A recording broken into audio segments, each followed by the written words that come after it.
काल आपला घोडा आणि थेट निघालो आता गावाला. तर आपल्या गाडीला वाटात दिला नाश्ता. नाश्ता आपल्याकडे थोडाफार नसतो. नाश्ता दिला 500 रुपयाचा बस मी नाश्ता वगैरे गाडीला आपल्या दिला. तर आता मला थेट जाऊ आपण गावाच्या दिशेने. तर वाटात बसून पाऊस खूप होता. मी पण रेनकोट घातलेला होता आणि आईला पण रेनकोट घातलेला. अशा रीतीने आमची होती वाटचाल चालू. तर बघा तुम्ही कसलं खतरनाक घेतलंय लूक. तर आता आलो मांजरसुंबा त्या घाटामध्ये. मांजरसुंबाच्या घाटात पाऊस चालू होता. जाऊन नजारा कसला खतरनाक आहे. नजारा वगैरे व्ह्यू बघून घ्या तुम्ही कसला क्लासिक चालू आहे व्ह्यू. आणि पाऊस पण कसला खतरनाक पडतोय. हे बघा डोंगर वगैरे. तर पावसाचा आनंद घेत घेत आलो आता थेट आम्ही निघालो बीडमध्ये. बीडमध्ये आम्ही पोहोचलो. बीडमधून आलो आम्ही गावाच्या दिशेने वळालो पोहोचलो आता बाळम टाकळीमध्ये. ते म्हणजे आमच्या आत्याचं गाव बाळम टाकळी. तर आलो गावामध्ये तर आलो घरापाशी त्यांचं घर आहे शेतात. शेतात घरापाशी वगैरे आलो. चला म्हणलं आता जाऊया आई येईल चलत कारण शेतातला रस्ता होता खराब. तर आलो आता म्हणलं चला स्लॅपवर जाऊन नजारा बघूया.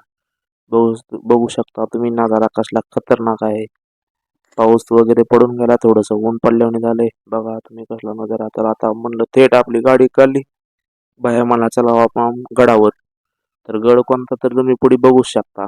गड ऐतिहासिक गड आहे. हे आहे भगवानगड. एका महान संतामुळे या गडाला नाव पडलेलं आहे भगवानगड. आलो गडावर. गडावर आलो तर हे बघ तुम्ही कसलं. एका माणसानं सरळच कार घातली वळवायची ती सरळ घातली डोंगरावर.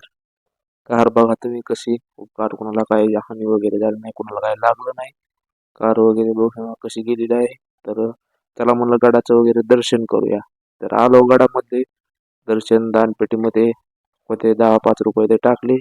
दर्शन वगैरे केलं समाधीचं बघू शकता तुम्ही पण करा समाधीचं दर्शन. भगवान गडाचं दर्शन घ्यायला नक्की यायला लागतंय. खूप गड भारी आहे. बघू शकता तुम्ही गड वगैरे खतरनाक बांधकाम केलेलं आहे. तर दर्शन वगैरे झालं. त्याला म्हणलं बाहेर थोडंसं बघूया.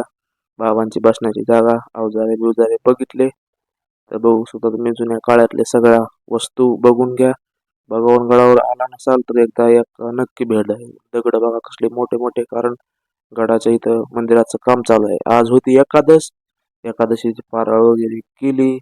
भगर वगैरे खाली ना थेट निघालो घराकडे. भेटूया मंडळी पुढच्या ब्लॉगमध्ये. धन्यवाद.